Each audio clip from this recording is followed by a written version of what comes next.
Hello. Hi, new ACs. Well, we're going to talk about one of the last steps that you need to learn, which is the scholarship part.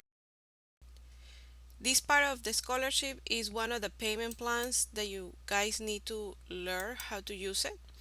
Um, let's talk about for just remember, what we need to do. First of all, we need to start with the callings, do the 100 calls per day. We need to add five good leads in our e-lease or enrolling schedule. And within the conversation, there are going to be two main topics that we're going to evaluate.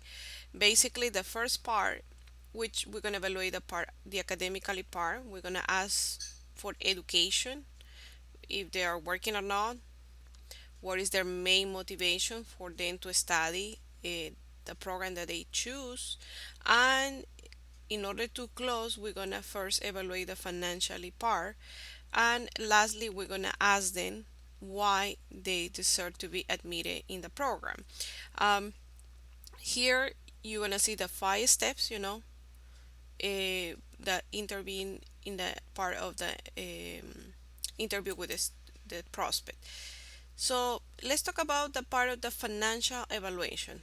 The part of the financial evaluation, something that we need to ask is determine the marital status of the prospect, if they are single, married, divorced, because that's going to give us an idea, what is the size of the family. And also, if they are single, maybe they have an extra dependence, maybe they're helping their siblings, so ask for extended family. And finally, we need to ask for the income, the family income. How much is your salary? Is your wife working or your husband? And how much will be the combined income of the family in a monthly basis? Most of the countries they earn in a monthly basis. A few of them just they earn bi-weekly, but we need to definitely determine and ask, this part. Now, once we talk about this, we're gonna have two types of prospect that we're gonna find through the interview. One is gonna be the prospect that has a fixed salary, and the other one is gonna be the prospect that has a variable income. Some examples of variable income, there could be self-employed, they could be brokers, and then we're gonna have people who doesn't want to share, which we could categorize within the variable income because we don't know their income. So but most of the prospect they share is just a matter to us. Don't be afraid to ask. Is the only way that you can determine if they qualify financially or not. Let's talk about the first case, the prospect with fixed salary. In this part, we're gonna evaluate financially, like let's determine the size of the family. They are, how many kids they have, they're married or they're divorced. As for the salary, either combined, if they are a family, and also as if they have maybe extra dependents. The goal itself is for you as an admission counselor, you need to determine how much the prospect can pay. If we're gonna have examples of this, if the prospect can definitely be advised to be paying full, or have a regular payment plan, or maybe flexible, or maybe the prospect needs a scholarship. So that's what is so important. You are the one who determines basically what is the type of payment plan that the prospect is going to have. What happened with the second type, the prospect with variable income? We can also determine the size of the family. Maybe it could be a huge size family. Um, we can propose intermediary option and determine the capacity. You ask here, you could give an, okay, can you pay 200 in a monthly basis? That's something that you could invest towards to your education, and based on what they answer is what you suggest. If you see that the prospect maybe is telling you, oh, yes, I can do it, but you don't feel that conviction, you could ask, when are you planning to start with a program? If the prospect say, oh, I want to do it in the next 5 months from now. Well, then you ask, why is it holding them back? Is because there's the time, or is because it's time constraint or financial constraint? And based on what they answer, you propose basically alternatives of solution. If they even though they seems to be that they say that they could pay 200, but they say they have a financial constraint, they need to really make a budget and save in order to start with this program, then you could offer the financial assistance and close them today, because here the main goal is, what is the main ABC goal? Well, we need to definitely close the prospect in the first call. Um, let's talk about examples so you could understand how the scholarship works. Okay, so we talk with this prospect who's applying for a master. Okay, we already passed the first part of the academically and we are in the financially part. So we ask if the prospect is married, and the prospect say yes, and also ask if they have kids, and they say yes, I have two kids. So we have a family of four, and then we ask how much is your salary, or that is your wife also working, and how much will be the combined income for the family in a monthly basis, and that prospect tell you that the combined salary is 1500 per month. The main advice here is use common sense to determine the payment plan. If we have a family of four and they earn 1500, meaning that they have a $375 per household member in within a month for them to use.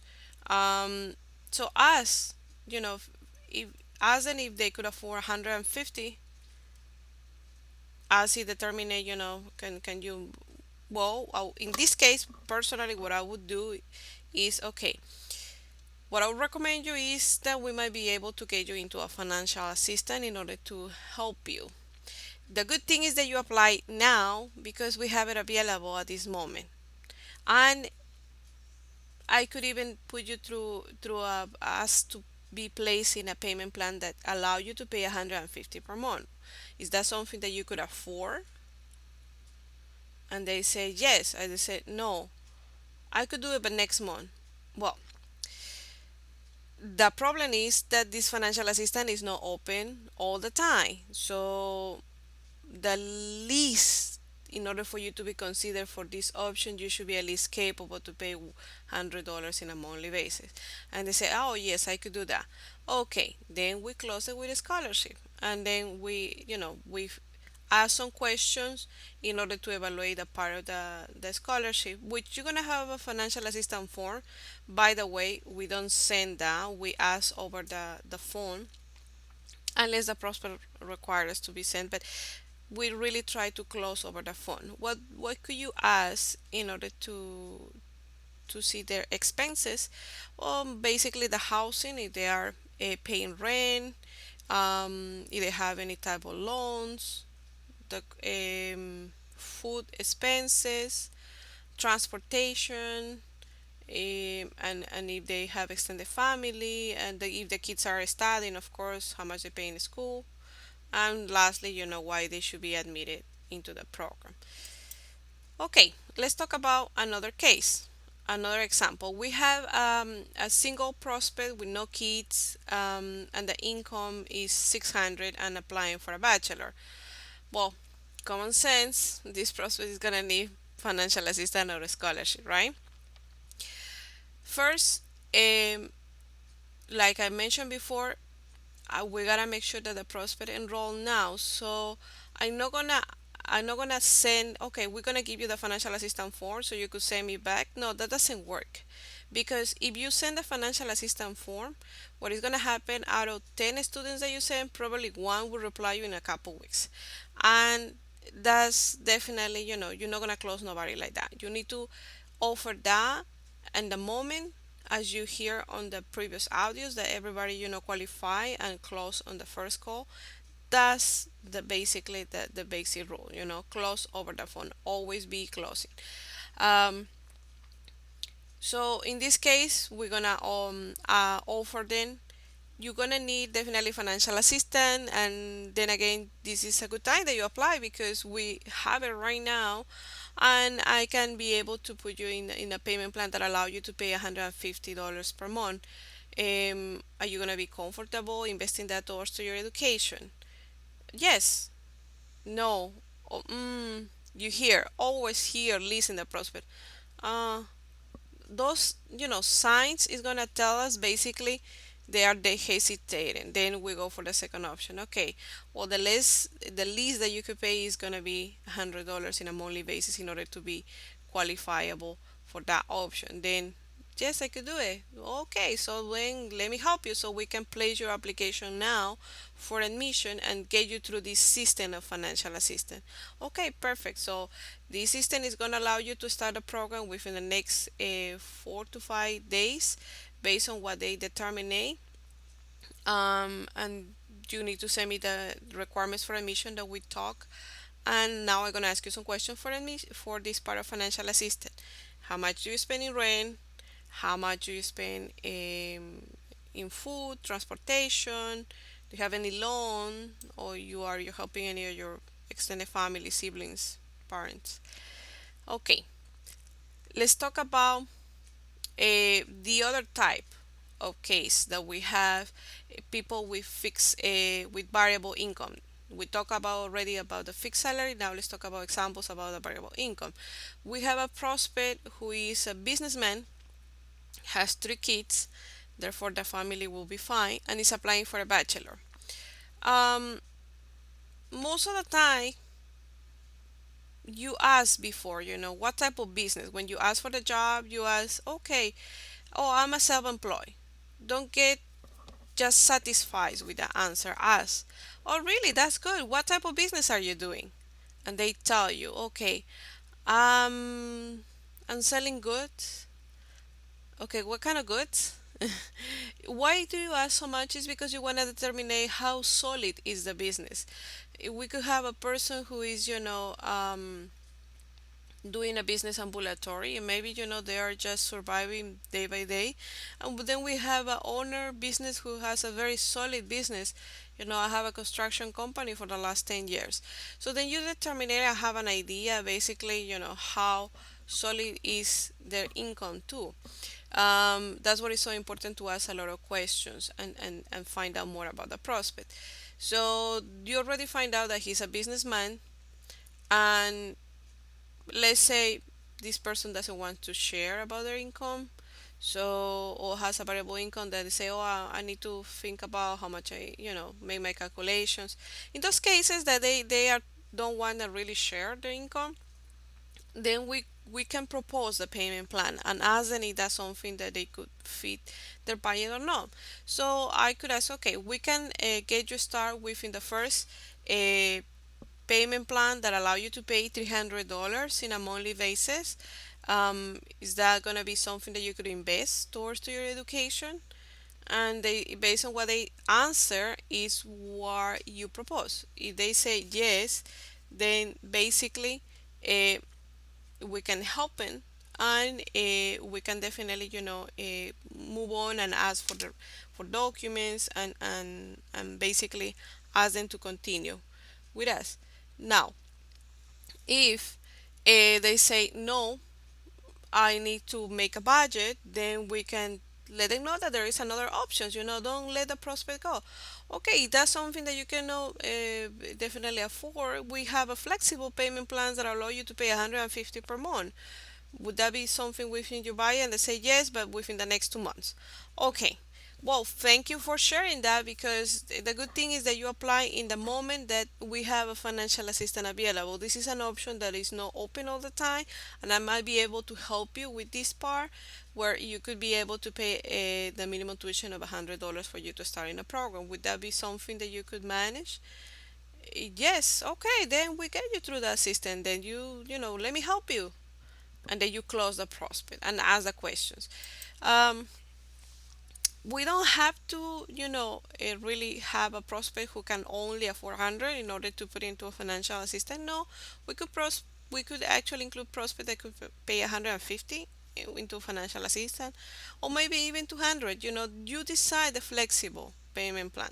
There's gonna be a lot of cases that you're gonna find along the way. Always ask your team leader or your trainer to help you determine the payment plan. Um, Here we have another approach, the one that we were talking, the same prospect with a family of five, three kids, applying for a bachelor. You ask them, an intermediary option if they could pay 150 or no. Based on that, you basically determine if they could go through a flexible or maybe they need a financial assistant. Always ask if you are not sure. You ask, okay, well, let's get you through this payment plan, and so that way you could start the program now. And they say, no, I need to think, or I need to do it in the next couple months. They ask why they need to postpone. It's because they have time constraint or financial constraint, and based on that, you provide solutions to help them close the prospect. Now, let's talk about the facts that we need to keep in mind about the financial assistance or partial scholarship. Basically, you can give it up to $2,000. How much scholarship you are allowed to do it? You can even do it even up to $3,000 with permission. Especially when we have programs like a master or doctorate, they definitely gonna need, more assistance than 2,000. So in other words, the maximum scholarship that you could provide is $3,000. Okay, no more than that. There is no more financial assistance that we can give it. Um, we Another fact that we need to keep in mind is that we need to definitely avoid to send the financial assistance form unless it's necessary. Maybe somebody who can definitely not do it now, or maybe doesn't qualify, and maybe there is a possibility that they come back, so we could send it. But let's try not to send this because otherwise they're not gonna send us back, and we're gonna lose the prospect. So let's qualify it over the phone. Another fact is that the minimum registration fee is $100. We cannot allow less than $100, no 75, 80, no nothing like that. The minimum is 100. Now, for a tuition based on the level they applying, they're gonna have a minimum tuition. If it's a bachelor, the minimum tuition is 100. If it's a master, 115. If it's a doctorate, 135. If it's a postdoctorate, $150. What why I'm suggesting those minimum tuitions is because if you um, make your calculations, if you give it $3,000 a prospect and you put it for a master, which is 8,700 minus 3,000, the balance will be 5,700. So if you put a payment plan of $100, it's gonna be 57 months. So no, let's don't do that because they're gonna get scared and most of the time they're not gonna enroll. So what we do is we put the prospect into a payment plan of 115, so that way the prospect can pay within a period of 4 years. So that's the idea. The same thing. 135 is gonna give us a payment plan of 4 years, and 150 for a postdoctorate is gonna give us a payment plan of 4 years. Another fact that we need to know about the scholarship is that they are subject to communitary hours. The prospect who is granted a financial assistance is gonna help the university in the future. They're gonna ask you if this is a loan sometimes, the prospect. No, this is not a loan. It's like a grant, but you need to definitely, do some communitary hours and keep good grades, at least B plus, and maintain active academically and financially. Now they're gonna ask you what involves the communitary hours. Basically, you help another tutors either by complementing the academics, maybe helping another students that they just start a program that you're about to finish, maybe helping tutorials, maybe publishing articles, whatever they suggest you to do academically to progress and contribute to the university. So when we give in the scholarship, for example, we give a scholarship of $2,000. Okay, we gotta keep in mind that 1 hour of communitary hours is gonna be equivalent to $20. So when we enroll the prospect in the system, this is not for the prospect. Okay, this is for us to keep in mind. When you enroll, they're gonna ask you in the process how many communitary hours they need to give in. So $2,000 scholarship between 20 is gonna be 100 hours that they're gonna have in record. Okay. Another fact is the average payment after issue scholarship is gonna be from 0 to 5 days. Why I say zero? Because some prospect they could pay the same day or next day. Usually I give them 5 days to pay. But most of the time they could definitely do it before that. Also, if they need an extension, you could provide that exceptionally, up to 7 days more. Let's say today, Monday, I give it this financial assistance and ask them to pay on Friday, and they say no because I'm waiting for my salary, or I'm gonna be on on a leave, on a trip for the job, and I'm gonna come back next week so I could pay next week. Then you could give an extensions, cases like that. But the extension cannot be really long because you're gonna end up definitely playing with prospects that they are not really interested, and they just making you extend their time for no reason. So 7 days is a very good time to extend it at the most, unless they have, like I said, very very specific case. You're gonna find prospects that they might need more time than 7 days because maybe they live in a camp in a mine area, or gas and oil, and they live from month to month or something like that. So you kind of schedule within, but it's gonna be exceptionally cases. Like I said, if any questions, ask your trainer. Okay. Okay, guys. Well, we definitely talk about what is the part of the trip. I hope that you guys enjoy this, and I wish you all the best. I know you could close a lot of prospects, so remember the ABC, always be closing on the line, on the phone, the first call. Okay. Okay, guys, good luck. See you soon.